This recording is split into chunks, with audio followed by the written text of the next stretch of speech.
नेरळमधील कुंभे गावातील सदानंद शिवराम भोईर शेतकरी यांचे नुकसान झाले असल्याचे तलाठी सर्जा नेरळ येथे जाऊन आपल्या नुकसानीचे सांगितले असता नाव नंबर लिहून घेतले। त्यानंतर तलाठी यांनी आम्ही येऊन पंचनामे करू असे देखील सांगितले। काही दिवस शेतकऱ्यांनी वाट पाहिली, परंतु तलाठी मात्र पंचनाम्यासाठी आले नाहीत।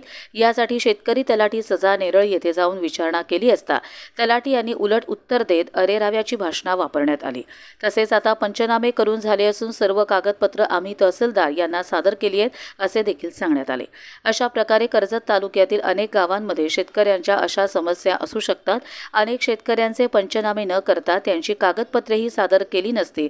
अशा शेतकऱ्यांना तहसीलदार धनंजय जाधव यांनी तलाठी यांना सूचना देऊन राहिलेल्या शेतकऱ्यांचे पंचनामे करून सादर करण्याचे आदेश द्यावे आणि तलाठी, ग्रामसेवक तसेच कृषी अधिकारी यामध्ये कामचुकारपणा करणाऱ्या अधिकाऱ्यांवर कारवाई करण्यात यावी अशी मागणी शेतकऱ्यांकडून केली जाते।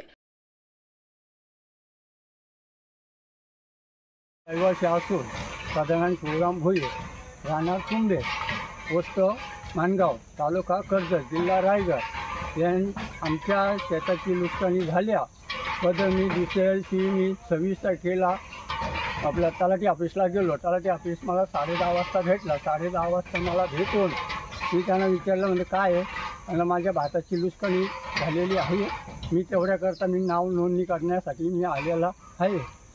मला बोलतो, नाव काय आहे? सदानंद शिवराम भोईर। दुसरा कोण आहे? संभाजी शिवराम भोईर। ही 2 भावांची आम्ही नावं दिली आणि त्यांनी मला बोलतो फोन नंबर दे। मी फोन नंबर त्याला दिलेला आहे। फोन नंबर त्यांना दिलेला आहे 91 46 82 56 74। हे त्यांना मी फोन नंबर दिलेला आहे। पण ते काय मला बोललं का आम्ही यात असलो तर आम्ही तुम्हाला फोन करू, तुम्ही कुठं जाऊ नका। जे आलं जरी मला काही सांगितलेलं नाही आणि फोन पण काही केलेला नाही। माझ्या शेताच्या भातावरती पाणी असल्यामुळं मी अख्खा दिवस शेतामध्ये वन काढीत बसलेला आहे। तो भाताचा नुकसान जे मला वरच्या काढ्या मिळतील ते मी सावरासाठी मी आपला गेलेलं आहे। पण इकडे कधी आलेलं हे मला माहिती नाही।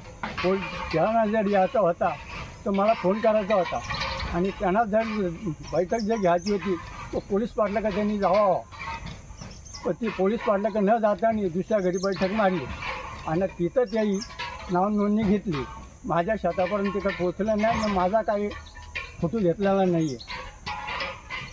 आता कालचीच आम्ही म्हणलो तर ते आलं नाही म्हणून मी स्वतःहून परत तलाठी ऑफिसला गेलो। तलाठी ऑफिसला गेल्यानंतर मला वाटतं काय, मी त्यांना सांगितलं का तुम्ही मोजणीला यायचं, आपला सर्वे करायला येणार होतो भाताची, तुम्ही का आलं नाही ना, मला तुम्ही फोन का नाही केला आहे?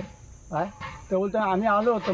मग तुम्ही मला फोन करायचा होता, बोललो मी घरीच होतो, तुम्ही मला फोन केलेला नाही आहे। हां, तुम्ही बैठक मारलेली कुणाच्या घरी ते मला काय माहिती आहे? काय मला माहिती असते तर मी कशाला इथं तलाठी ऑफिसला आलो असतो आणि तुमचे 2 शब्द मी कशाला ऐकला असतं? तुम्ही माझ्यावरती डोळं फाडून बोलता तुम्ही।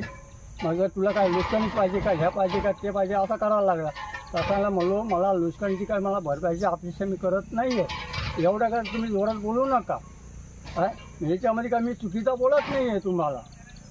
काय मी जर चुकीचा जवळ बोलत असेल तर मग ही ते 2 माणसाची सांगतील तुम्हाला।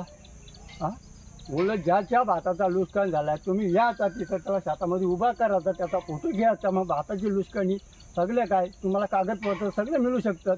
मग आम्हाला सांगू शकता तुम्ही तर आम्हाला तुमचं आधार कार्डची द्या, रेशन कार्डची झेरॉक्स द्या, उतारा द्या, तर आम्ही देऊ शकलो असतो ना। आम्ही देणार काय तुम्हाला कुरूप नसताना? आणि मी नाव नोंद केली तर तुम्हाला विश्वास पटू शकत नाही आहे बोललो। काय तुम्हाला नोंद करायची आहे ना, तो माझ्या शेताची आणि माझ्या मालकाची सही घ्यायची होती आणि बोलतो मी ते नाव नोंदणी केलेली मला तर मुदत संपलेली आहे बोलतात, मी अर्ज पाठवलेलं आहे।